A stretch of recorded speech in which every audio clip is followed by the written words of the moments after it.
ಪ್ರೀತಿಯುಳ್ಳ ದೇವಜನರೇ, ನಿಮ್ಮೆಲ್ಲರಿಗೂ ಯೇಸು ಕ್ರಿಸ್ತನ ಶ್ರೇಷ್ಠವಾದ ನಾಮದಲ್ಲಿ ವಂದನೆಗಳು. ಶಾಲೋಮ್, ನಿಮಗೆ ಸಮಾಧಾನವಾಗಲಿ. ಈ ದಿನ ದೇವರ ವಾಕ್ಯದ ಜ್ಞಾನಕ್ಕಾಗಿರುವಂಥ ವಿಷಯ, ಪರಲೋಕದ ತಂದೆ ನಿನ್ನನ್ನು ನೋಡುತ್ತಿರುವರು.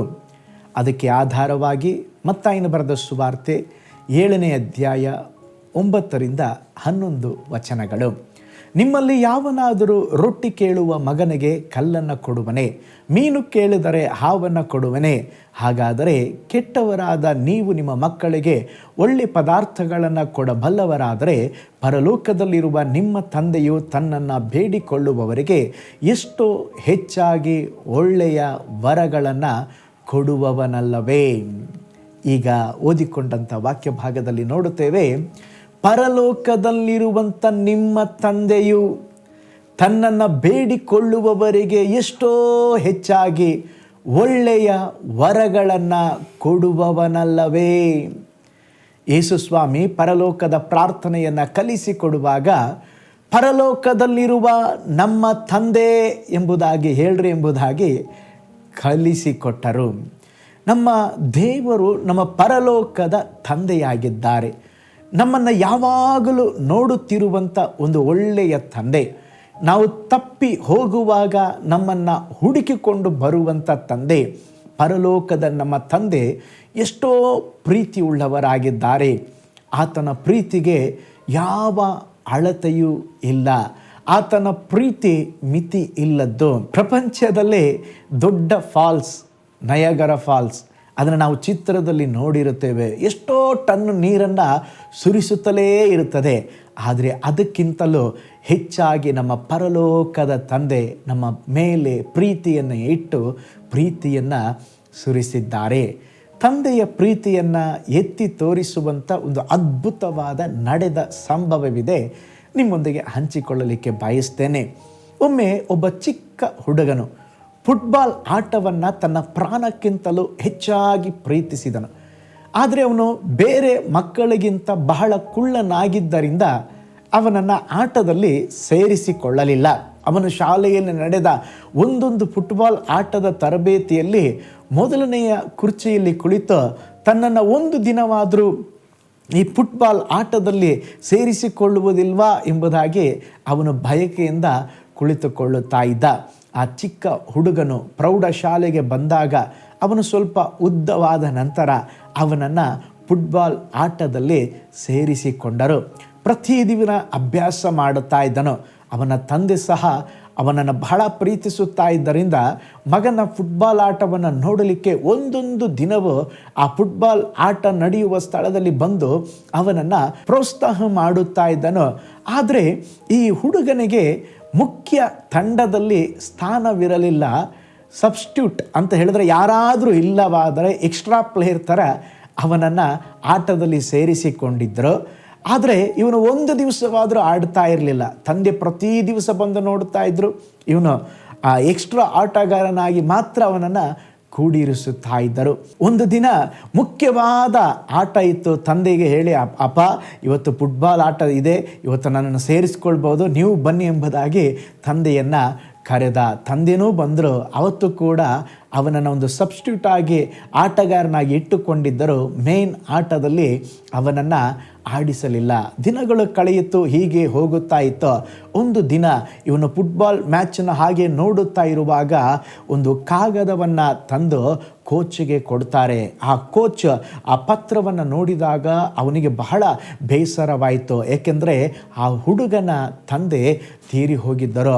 ಆ ಹುಡುಗನನ್ನು ಕರೆದು ಸಂತೈಸಿ, ನೋಡಪ್ಪ ನಿಮ್ಮ ತಂದೆ ತೀರಿ ಹೋಗಿದ್ದಾರೆ, ನೀನು ಊರಿಗೆ ಹೋಗು, ನಾವು ನಿಮ್ಮ ಜೊತೆಯಲ್ಲಿದ್ದೇವೆ ಎಂಬುದಾಗಿ ಅವನನ್ನು ಸಂತೈಸಿ ಮನೆಗೆ ಹೋಗಿ ಎಂಬುದಾಗಿ ಹೇಳಿದಾಗ ಮುಂದಿನ ವಾರ ಅವರ ಊರಿನಲ್ಲೇ ಒಂದು ಫೈನಲ್ ಮ್ಯಾಚ್ ಈ ಟೀಮ್ ಒಟ್ಟಿಗೆ ಇನ್ನೊಂದು ಟೀಮ್ ಆಡಲಿಕ್ಕೆ ಇತ್ತು. ಆಗ ಈ ಹುಡುಗ ಕೇಳ್ದ, ಮುಂದಿನ ವಾರ ಮ್ಯಾಚ್ ಇದೆ ಅಲ್ವಾ, ನಾನೆಲ್ಲ ಕಾರ್ಯ ಮುಗಿಸ್ಕೊಂಡು ಬರ್ತೀನಿ ಕೋಚ್ ಎಂಬುದಾಗಿ ಹೇಳಿದಾಗ ಇವನು ಹೇಳಿದ, ನೀನು ಹೆಂಗಿದ್ರು ಎಕ್ಸ್ಟ್ರಾ ಪ್ಲೇಯರ್, ಸಬ್ಸ್ಟಿಟ್ಯೂಟ್ ಆಗಿ ನಿನ್ನನ್ನು ನಾವು ಆಡಿಸ್ತಾ ಇದ್ದೇವೆ, ನೀನು ಮುಂದಿನ ವಾರ ಬರದೇ ಇದ್ದರೂ ಪರವಾಗಿಲ್ಲಪ್ಪ, ನಾವು ಅಡ್ಜಸ್ಟ್ ಮಾಡ್ಕೊಳ್ತೇವೆ, ನಿನ್ನ ತಂದೆಯ ಕಾರ್ಯವನ್ನು ಎಲ್ಲವನ್ನು ನೋಡಿ ನೀನು ವಾಪಸ್ ಬಾ ಎಂಬುದಾಗಿ ಹೇಳಿದಾಗ ಇವನು ತಿರುಗಿ ಸ್ತೋತ್ರ ತಂದೆಯ ಎಲ್ಲ ಕಾರ್ಯಗಳನ್ನು ಮಾಡುವುದಕ್ಕೆ ಅವನು ಊರಿಗೆ ಹೋದ ನಂತರವಾಗಿ ತಿರುಗಿ ಅವರ ಊರಿನಲ್ಲೇ ಒಂದು ಫೈನಲ್ ಮ್ಯಾಚ್ ಈ ಟೀಮ್ ಒಟ್ಟಿಗೆ ಇನ್ನೊಂದು ಟೀಮ್ ಒಟ್ಟಿಗೆ ನಡೆಯುತ್ತಾ ಇದೆ. ಅವತ್ತು ಹೇಗೋ ಎಲ್ಲ ಕಾರ್ಯಗಳನ್ನು ಮಾಡಿ ಬಂದುಬಿಟ್ಟು ಕೋಚ್ಗೆ ಹೇಳ್ತಾ ಇದ್ದಾನೆ, ಕೋಚ್ ಇಷ್ಟು ದಿವಸ ನನಗೆ ಆಡಲಿಕ್ಕೆ ಅವಕಾಶನೇ ಕೊಟ್ಟಿಲ್ಲ, ದಯವಿಟ್ಟು ಇದು ಫೈನಲ್ ಮ್ಯಾಚಲ್ಲಿ ನನಗೊಂದು ಅವಕಾಶವನ್ನು ಕೊಡ್ರಿ. ಕೋಚ್ ಹೇಳೋದಪ್ಪ, ನಾರ್ಮಲ್ ಆಟದಲ್ಲೇ ನಿನಗೆ ಅವಕಾಶ ಕೊಡೋದಿಲ್ಲ, ಇದು ಫೈನಲ್ ಮ್ಯಾಚ್ ಆಗಿದೆ, ನಿನಗೆ ಹೇಗೆ ಅವಕಾಶ ಕೊಡಲಿಕ್ಕಾಗುತ್ತೆ, ಸ್ವಲ್ಪ ಇರು, ನಾನು ನಿನಗೆ ಅವಕಾಶ ಕೊಡ್ತೇನೆ. ಮ್ಯಾಚ್ ಆರಂಭವಾಯಿತು. ಸ್ತೋತ್ರ ಅವರ ವಿರುದ್ಧ ಇರುವಂಥ ತಂಡದವರು ಗೋಲ್ ಮೇಲೆ ಗೋಲ್ ಹೊಡಿತಾ ಇದ್ದಾರೆ. ಇವರ ತಂಡದವರು ಅರ್ಧ ಗಂಟೆ ಆದರೂ ಕೂಡ ಒಂದು ಗೋಲನ್ನು ಹೊಡೆಯಲಿಲ್ಲ. ಸ್ತೋತ್ರ ಕೋಚ್ಗೂ ಬಹಳ ಬೇಜಾರಾಯಿತು. ಈ ಹುಡುಗ ಆಗಾಗ ಕಾಡಿಸ್ತಾ ಇದ್ನಲ್ವ, ಕೋಚ್ ನಾನು ಹೋಗ್ತೇನೆ, ಹೆಂಗಾದರೂ ಸೋಲುವಂಥ ಮ್ಯಾಚ್, ಪಾಪ ತಂದೆ ತೀರು ಹೋಗಿದ್ದಾರೆ, ಇದರ ನಿಮಿತ್ತವಾಗಿ ಇವನಿಗೊಂದು ಸಂತೈಸುವಿಕೆ ಉಂಟಾಗಲಿ ಅಂತೇಳಿ ಕೋಚ್ ಸಬ್ಸ್ಟಿಟ್ಯೂಟ್ ಇದ್ದಂಥ ಈ ಹುಡುಗನನ್ನು ಸ್ತೋತ್ರ ಆಡುವುದಕ್ಕೆ ಗ್ರೌಂಡ್ಗೆ ಕಳಿಸಿದ. ಇವನು ಗ್ರೌಂಡ್ಗೆ ಇಳಿದ ತಕ್ಷಣವಾಗಿ ಸ್ತೋತ್ರ ವೇಗವಾಗಿ ತನ್ನ ಕಡೆಗೆ ಬಂದ.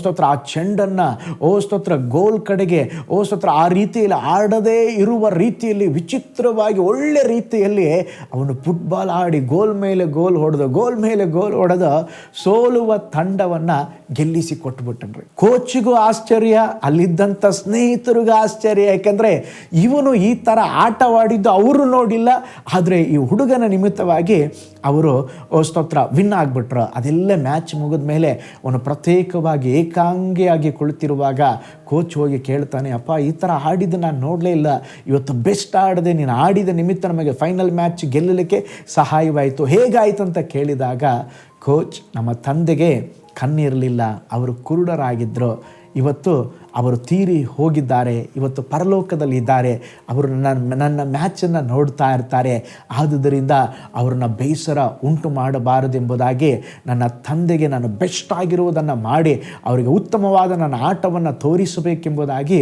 ನಾನು ಉತ್ತಮವಾದ ರೀತಿಯಲ್ಲಿ ನನ್ನ ಪರಿಶ್ರಮಕ್ಕೂ ಮೀರಿ ಆಟವನ್ನು ಆಡಿದೆ, ಅದಕ್ಕೆ ಈ ಮ್ಯಾಚನ್ನು ಗೆಲ್ಲಲಿಕ್ಕೆ ಸಹಾಯವಾಯಿತು.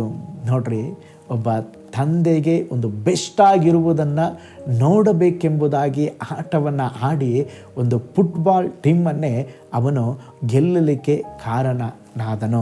ನೋಡ್ರಿ, ಒಬ್ಬ ಲೋಕ ರೀತಿಯ ತಂದೆಗಾಗಿ ಅವನು ಅಷ್ಟು ಆಟವಾಡಿರೋದಾದರೆ ಪರಲೋಕದ ತಂದೆ, ಪರಮ ತಂದೆ ನಮ್ಮ ಅನುದಿನವೂ ನೋಡುತ್ತಾ ಇದ್ದಾರೆ. ನಮ್ಮ ಜೀವಿತವನ್ನು ನಾವು ಹೇಗೆ ಸಾಗಿಸುತ್ತಾ ಇದ್ದೇವೆ, ನಿರಾಶೆಯಲ್ಲಿಯಾ, ಒಂಟಿಯಾಗಿಯಾ, ಏಕಾಂಗಿಯಾಗಿಯಾ, ಆದರೆ ಪ್ರತಿದಿನವೂ ನಮ್ಮ ಮೈಂಡಲ್ಲಿ ಇರಬೇಕು, ಪರಲೋಕದ ತಂದೆ ನನ್ನನ್ನು ನೋಡುತ್ತಾ ಇದ್ದಾರೆ, ನಾನು ಯಾವಾಗಲೂ ಬೆಸ್ಟ್ ಆಗಿರುವುದನ್ನು ಮಾಡ್ತೇನೆ, ನಾನು ಬೆಸ್ಟಾಗಿ ಸೇವೆ ಮಾಡ್ತೇನೆ, ನಾನು ಬೆಸ್ಟಾಗಿ ಓದುತ್ತೇನೆ, ನಾನು ಬೆಸ್ಟಾಗಿ ಪ್ರಾರ್ಥನೆ ಮಾಡ್ತೇನೆ, ನನ್ನ ತಂದೆ ಪರಲೋಕದ ತಂದೆ ನೋಡುತ್ತಿರುವಾಗ ಅವರಿಗೆ ಕೃತಜ್ಞತೆ ಉಳ್ಳವನಾಗಿ ನಾನು ಜೀವಿಸ್ತೇನೆಂಬುದಾಗಿ ನಮ್ಮ ಜೀವಿತವನ್ನು ಒಪ್ಪಿಸಿಕೊಟ್ಟು ನಾವು ಜೀವಿಸಬೇಕು. ಪ್ರೀತಿ ಉಳ್ಳ ದೇವಜನರೇ, ಇವತ್ತು ಪರಲೋಕದ ತಂದೆ ನಮ್ಮನ್ನು ನೋಡುತ್ತಾ ಇದ್ದಾರೆ. ನಿಮ್ಮ ನಿರಾಶೆಗಳನ್ನು ಬಿಸಾಕ್ರೆ, ನಿಮ್ಮ ಜೀವಿತದಲ್ಲಿರುವಂಥ ಜಂಜಾಟಗಳನ್ನು ಬಿಸಾಕ್ರೆ, ಇನ್ನು ಮುಂದೆ ನಮ್ಮ ಒಂದೊಂದು ಜೀವಿತವನ್ನು, ಒಂದೊಂದು ಸಮಯವನ್ನು ಆ ಪರಲೋಕದ ದೇವರಿಗಾಗಿ ನಾವು ಜೀವಿಸೋಣ, ಬಾಳೋಣ. ಆ ವಿಧದಲ್ಲಿ ಜೀವಿಸಲಿಕ್ಕೆ ದೇವರು ನಮಗೆ ಕೃಪೆಯನ್ನು ಅನುಗ್ರಹಿಸಲಿ. ಒಂದು ನಿಮಿಷ ನಮ್ಮ ಕಣ್ಗಳನ್ನು ಮುಚ್ಚಿ ನಾವು ಪ್ರಾರ್ಥನೆ ಮಾಡೋಣ. ಪರಲೋಕದ ತಂದೆ ನಿಮ್ಮನ್ನು ನೋಡುತ್ತಾ ಇದ್ದಾರೆ, ಎಲ್ರೋಹಿ ದೇವರು ನಿಮ್ಮನ್ನು ನೋಡುತ್ತಾ ಇದ್ದಾರೆ. ಹಲ್ಲೆಲೂಯಾ. ಪ್ರತಿದಿನವೂ ದೇವರು ನಿಮ್ಮನ್ನು ವಾಚ್ ಮಾಡುತ್ತಾ ಇದ್ದಾರೆ. ಕರ್ತನೇ, ನೀನು ನನ್ನನ್ನು ನೋಡುವುದಕ್ಕಾಗಿ ಸ್ತೋತ್ರ.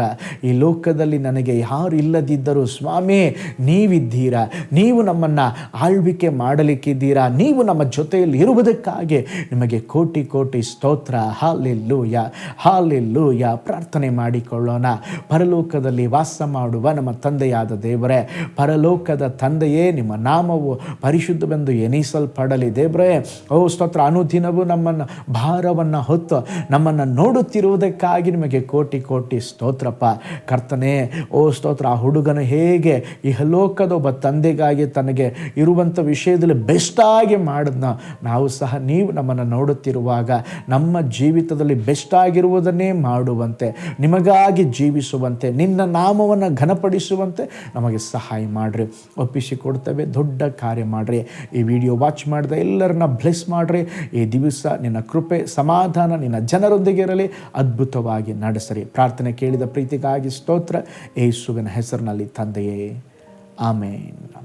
Praise the lord. ಹಾಗಾದರೆ ಪರಲೋಕದ ತಂದೆ ನಿಮ್ಮನ್ನು ನೋಡುತ್ತಿದ್ದಾರೆ. ಆ ಪರಲೋಕದ ತಂದೆಗಾಗಿ ಏನಾದರೂ ಮಾಡಿರಿ, ಬೆಸ್ಟ್ ಆಗಿರುವುದನ್ನು ಮಾಡಿರಿ. ದೇವರು ತಾನೇ ನಿಮ್ಮನ್ನು, ನಿಮ್ಮ ಕುಟುಂಬವನ್ನು ಬ್ಲೆಸ್ ಮಾಡಲಿ. ನಾಳೆ ಮತ್ತೊಂದು ದೈನಂದಿನ ಧ್ಯಾನದಲ್ಲಿ ನಾನು ನಿಮ್ಮನ್ನು ಸಂಧಿಸ್ತೇನೆ. ನಾನು ನಿಮ್ಮ ಪ್ರೀತಿಯ ಸೇವಕ pastor Paul Joy. God bless you all. ಕರ್ತನಲ್ಲಿ ಪ್ರಿಯರೇ, ಈ ಸಂದೇಶ ಮತ್ತು ಪ್ರಾರ್ಥನೆ ನಿಮಗೆ ಆಶೀರ್ವಾದಕರವಾಗಿದ್ದರೆ, ದೇವರು ನಿಮ್ಮನ್ನು ಪ್ರೇರೇಪಿಸಿದರೆ, ನಂಬಿಕೆಯಿಂದ ಸಾಗುವ ಈ ಸೇವೆಗೆ ನಿಮ್ಮ ಅಮೂಲ್ಯವಾದ ಕಾಣಿಕೆಯನ್ನು ಬಿತ್ತಿರಿ. ಪ್ರೀತಿಯ ದೇವಜನರೇ, ವಾಯ್ಸ್ ಆಫ್ ಹೋಪ್ ಮಿನಿಸ್ಟ್ರಿಯ ವತಿಯಿಂದ ಕೋರಮಂಗಲದಲ್ಲಿ ಪ್ರತಿ ಭಾನುವಾರ ಬೆಳಿಗ್ಗೆ 9:30ಕ್ಕೆ ಕನ್ನಡ ಆರಾಧನೆ ನಡೆಯುತ್ತಿದೆ. ಆತ್ಮಭರಿತವಾದ ಆರಾಧನೆ, ಮನಮುಟ್ಟುವ ಸಾಕ್ಷಿ, ಬಲಪಡಿಸುವ ದೇವ ಸಂದೇಶ. ಬನ್ನಿ, ನಮ್ಮೊಂದಿಗೆ ಭಾಗಿಯಾಗಿ ಕರ್ತನನ್ನು ಆರಾಧಿಸಿರಿ. ನೂತನ ತಿಂಗಳ ಆಶೀರ್ವಾದ ಕೂಟ ಪ್ರತಿ ತಿಂಗಳು ಮೊದಲ ದಿನ ಸಂಜೆ 7 ಗಂಟೆಗೆ. ಪ್ರತಿ ತಿಂಗಳು 2ನೇ ಶನಿವಾರ ಬಿಡುಗಡೆ ಉಪವಾಸ ಪ್ರಾರ್ಥನೆ ಕೂಟ ಬೆಳಿಗ್ಗೆ 10:30ಕ್ಕೆ. ನಿಮಗಾಗಿ ಪ್ರಾರ್ಥಿಸಬೇಕೆ? ನಿಮಗೆ ಯಾವುದಾದರೂ ಪ್ರಾರ್ಥನೆ ಮನವಿಗಳು ಇರುವುದಾದರೆ ಕೆಳಗಿನ ನಂಬರಿಗೆ ಕರೆ ಮಾಡಿ ಅಥವಾ ವಾಟ್ಸಪ್ ಮಾಡಿ. ಈ ಆತ್ಮಿಕ ಸಂದೇಶಗಳು ನಿಮಗೆ ಆಶೀರ್ವಾದಕರವಾಗಿದ್ದರೆ ಲೈಕ್ ಮಾಡಿರಿ. ಇಂಥ ಅದ್ಭುತ ಸಂದೇಶ ಪ್ರತಿದಿನ ನೋಡಲು ಬಯಸುವುದಾದರೆ ಸಬ್ಸ್ಕ್ರೈಬ್ ಮಾಡಿ ಹಾಗೂ ಇತರರೊಂದಿಗೆ ಶೇರ್ ಮಾಡಿರಿ. ಕರ್ತನು ನಿಮ್ಮನ್ನು, ನಿಮ್ಮ ಕುಟುಂಬವನ್ನು ಆಶೀರ್ವದಿಸಲಿ.